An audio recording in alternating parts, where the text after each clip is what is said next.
Moi, ça m'a tellement changé, ça m'a tellement aidé à avancer que oui, je peux que la recommander.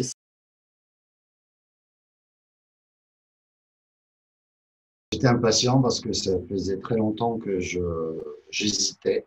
Et je commençais à me dire, autorise-toi à faire ce que tu ressens, toi.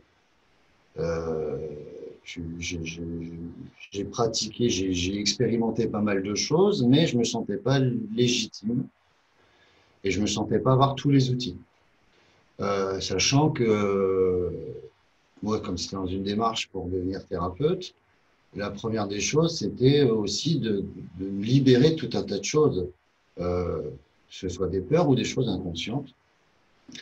Donc, l'idée pour moi, ce que j'avais envie, c'était de voir, comme il y a une démarche avec plusieurs étapes, que ces étapes, je les connaissais, que je savais qu'elles allaient me permettre premièrement, déjà, dégager ce qui devait l'être, me libérer des choses qui étaient bloquantes, que ce soit des croyances limitantes, que ce soit tout un tas de choses. Et je me suis dit, c'est le bon moment, quoi. Voilà. Me légitimer en acquérant des nouvelles connaissances et en même temps de me libérer des peurs que j'avais encore à passer, à aller vers cet objectif qui est celui d'être thérapeute, en fait. Un grand champ de possibilités dans ma tête, même très très grand, puisque je suis très curieux et que je me suis intéressé à plein de choses. Et j'avais pas conscience qu'il fallait que je définisse quelque chose de plus précis, mais ça, c'est ce qui s'est présenté après, en fait. Voilà.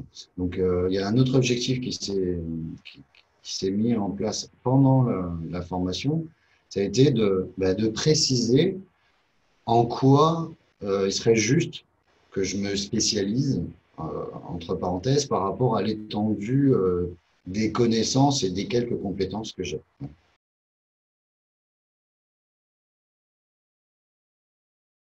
Alors, les moments clés, il y en a. Le premier qui me vient, c'est le premier atelier qu'on a fait ensemble, à tous, avec l'ensemble du groupe, où on a expérimenté la connexion de âme à âme. Ça m'a rassuré sur moi-même, puisque je me suis rendu compte que je pouvais faire confiance à mes ressentis, à mes prémonitions, à mes ressentis. Puisque je voyais là que, alors que je connaissais personne dans le groupe, mis à part toi, euh, ce qui me venait des gens, ça faisait sens. Et l'inverse aussi. Il y a eu le critique intérieur, il y a eu enfin, voilà, les identifications à ces personnages qu'on a en nous. Moi, j'en ai identifié trois, mais le fait de les avoir identifiés, ça m'a permis de les prendre en considération pour éviter de me faire diriger par eux. Et aussi de voir comment ils peuvent me servir. On ne peut pas se considérer comme ayant des défauts profonds. C'est juste des caractéristiques de notre personnalité, de qui on est, de notre individualité, et que chaque chose, elles peuvent être transformées, et c'est même le but que voilà, la transformation arc-en-ciel, c'est ça en fait, c'est prendre toutes les couleurs qui nous composent, et puis les faire devenir plus lumineuses encore, pour faire un ensemble, et cet ensemble, c'est nous. Et nous, on est cet ensemble.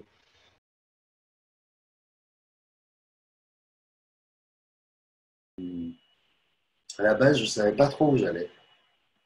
Euh, je suis un cartésien à l'origine et j'expérimente plein de choses.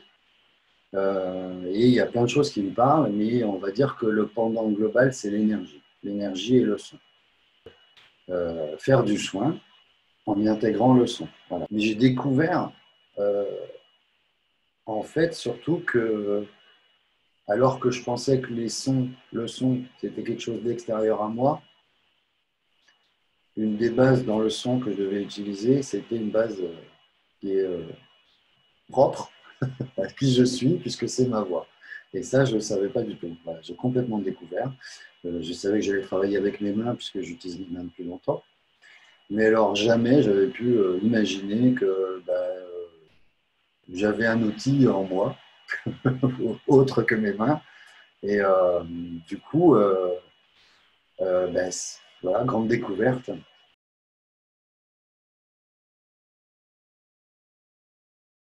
Le premier impact, ça a été de réussir enfin à m'ancrer. Parce que j'étais comme beaucoup un peu perché, on va dire. C'est-à-dire que comme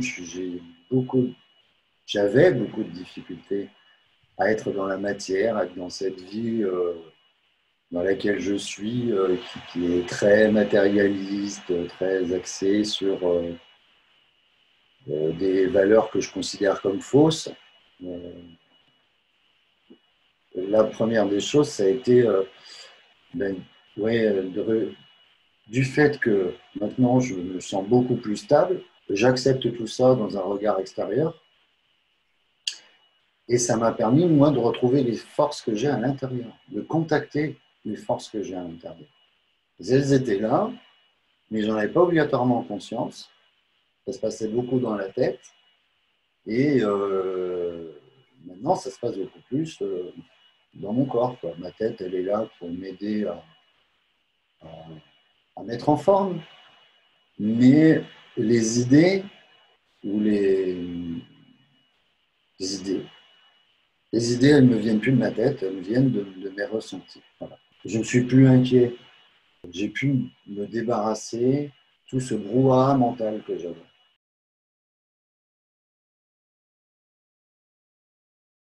Je suis autodidacte dans beaucoup de choses. Il y a des choses qu'on ne peut pas apprendre tout seul. Des expériences qu'on ne peut pas faire si personne ne nous les fait vivre. Je ne vois pas comment on pourrait faire autrement qu'en étant accompagné à la fois par toi et puis par le groupe de soutien, on va dire. Voilà. En étant autodidacte, voilà, j'aurais pu, dans cette. Voilà, il m'aurait peut-être fallu 40 ans pour, pour arriver à ça, et encore, j'en suis pas sûr. Il faudrait tellement de hasard heureux dans la vie pour réussir à vivre tout ça que ça prend beaucoup plus que 3 mois.